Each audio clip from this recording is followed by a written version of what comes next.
Singanamala MLA Jonnalagadda Padmavati మాట్లాడుతున్నారు. Live చూద్దాం. చాలా సంతోషంగా ఉన్నారు. మరి అలాంటప్పుడు ఈరోజు ఏదో కొత్తగా నేను నేను దేని గురించి మాట్లాడ్డానో అది మాత్రమే రాయండి.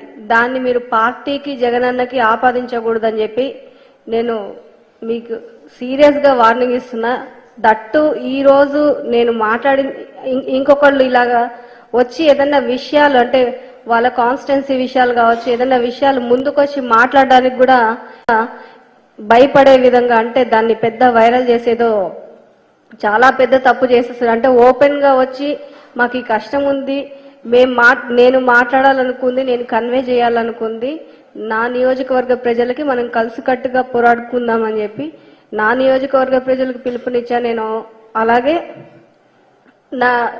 ఎవరైతే ఈ నీళ్ల కోసం ఫైట్ చేస్తున్నామో వాళ్ళందరికీ కూడా ఇది ఒక మెసేజ్ పోవాలన్న ఉద్దేశంతో ఇచ్చాను. కానీ ఇది స్టేట్ మొత్తము అందరూ చూసేలాగా మా పార్టీనే వ్యతిరేకించే విధంగా వీళ్ళు ఆపాదించి దాన్ని భయంకరంగా చిత్రీకరించారు.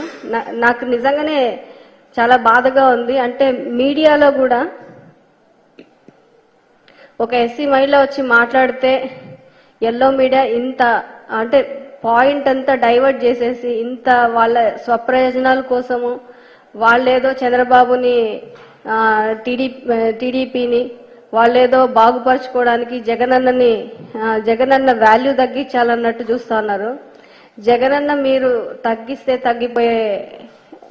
తగ్గిపోయేది వాల్యూ తగ్గిపోయేది ఏముండదు. ఎందుకంటే మీరు విత్తనం వేసి భూమిలో నాటితే చెట్టుగా మొలుస్తాడు, బంతని కొడితే డబుల్ స్పీడ్ లో పైకి వస్తాడు.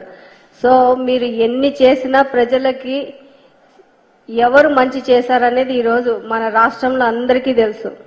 ఇట్లాంటి రాతలు నువ్వు 100 కాదు రోజు రాసుకున్నా కానీ ప్రజలు నమ్మే పరిస్థితుల్లో లేరు. ఎందుకంటే ఈరోజు ప్రజలు ఎక్స్పీరియన్స్ అవుతా ఉన్నారు జగనన్న పాలనని. అంటే ఇదేదో నేను చెప్పడమో, మేము గడప గడప చేసినప్పుడు ప్రతి ఇంటికి వెళ్ళాము. మా నియోజకవర్గంలో ప్రతి ఇంటి వాళ్ళు చెప్పారు జగనన్న మాకు మంచి చేస్తా ఉన్నారు, జగనన్న వల్లే మేము బాగుపడ్డాము, ఆర్థికంగా నిలదొక్కున్నామని ఎన్నో ఎస్సీ కుటుంబాలు, ఎస్టీ కుటుంబాలు, బీసీ మైనార్టీ కుటుంబాలు చెప్పడం నేను గమనించాను.